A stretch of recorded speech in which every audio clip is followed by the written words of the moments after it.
पिण्डज प्रवरारूढ़ा चण्डिकोपास्त्र कैर्युता प्रसादं तनुते मह्यं चंद्रघंटेति विश्रुता। जय माता दी फ्रेंड्स, आज हम सुनेंगे माँ अम्बे के तीसरे स्वरूप माँ चंद्रघंटा की कथा। नवरात्रि के तीसरे दिन माँ चंद्रघंटा स्वरूप की पूजा होती है। इस प्रकार से माता का ध्यान करते हुए अब हम उनकी कथा आरंभ करते हैं। माँ चंद्रघंटा देवी का स्वरूप तपे हुए स्वर्ण के समान कांतिमय है। चेहरा शांत एवं सौम्य है और मुख पर सूर्य मंडल की आभा छिटक रही है। माथे के सिर पर अर्ध चंद्रमा मंदिर के घंटे के आकार में सुशोभित हो रहा, जिसके कारण देवी का नाम चंद्रघंटा हो गया है। अपने इस स्वरूप में माता देवगण, संतों एवं भक्तजन के मन को संतोष एवं प्रसन्न प्रदान करती हैं।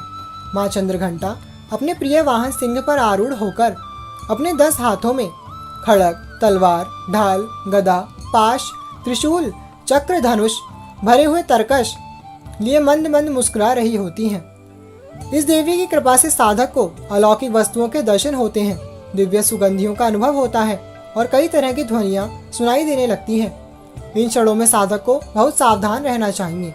इस देवी की आराधना से साधक में वीरता और निर्भयता के साथ ही सौम्यता और विनम्रता का विकास होता है। इसलिए हमें चाहिए कि मन, वचन और कर्म के साथ ही काया को विहित विधि विधान के अनुसार परिशुद्ध पवित्र करके चंद्रघंटा के शरणागत होकर अपनी उपासना आराधना करनी चाहिए। इससे सारे कष्टों से मुक्त होकर सहज ही परम पद के अधिकारी बन सकते हैं। यह देवी कल्याणकारी है।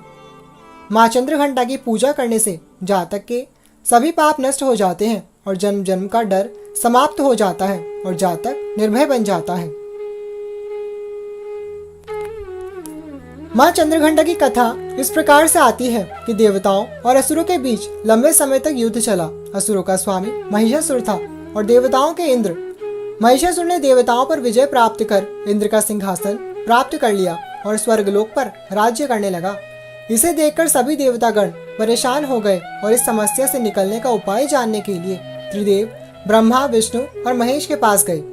देवताओं ने बताया कि महिषासुर ने इंद्र, चंद्र, सूर्य, वायु और अन्य देवताओं के सभी अधिकार छीन लिए हैं और उन्हें बंधक बनाकर स्वयं स्वर्गलोक का राजा बन गया है।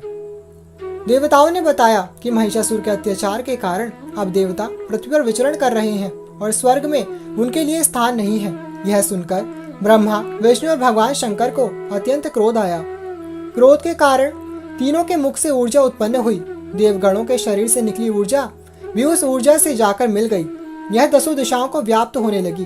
तभी वहां एक देवी का अवतरण हुआ। भगवान शंकर ने देवी को त्रिशूल और भगवान विष्णु ने चक्र प्रदान किया। इसी प्रकार अन्य देवी देवताओं ने भी माता के हाथों में अस्त्र शस्त्र सजा दिए। इंद्र ने भी अपना वज्र और ऐरावत हाथी से उतारकर एक घंटा दिया। सूर्य ने अपना तेज और तलवार दिया। सवारी के लिए शेर दिया। देवी अब महिषासुर से युद्ध करने के लिए पूरी तरह से तैयार थी। उनका विशालकाय रूप देखकर महिषासुर समझ गया कि अब उसका काल आ गया है। महिषासुर ने अपनी सेना को देवी पर हमला करने को कहा। अन्य दैत्य और दानवों के दल भी युद्ध में कूद पड़े। देवी ने एक ही झटके में ही दानवों का संहार कर दिया। इस युद्ध में महिषासुर तो मारा ही गया, साथ में अन्य बड़े दानवों और राक्षसों का संहार माँ ने कर दिया। इस तरह माँ ने सभी देवताओं को असुरों से अभयदान दिलाया। नवरात्रि के तीसरे दिन माँ चंद्रघंटा की पूजा की जाती है। यह शुक्र ग्रह की देवी मानी जाती है। नवरात्रि के तीसरे दिन माँ चंद्रघंटा की पूजा अर्चना करने वाले जातकों की जन्मपत्री में शुक्र दोष समाप्त होता है।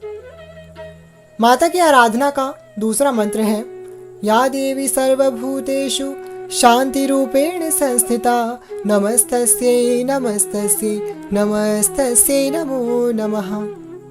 इस प्रकार से माता के तीसरे स्वरूप चंद्रघंटा की कथा पूर्ण होती है। अब मिलेंगे अगली कथा के साथ।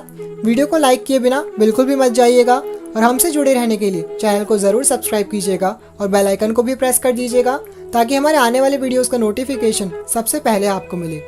तब तक के लिए thank you all, love you all, जय माता दी।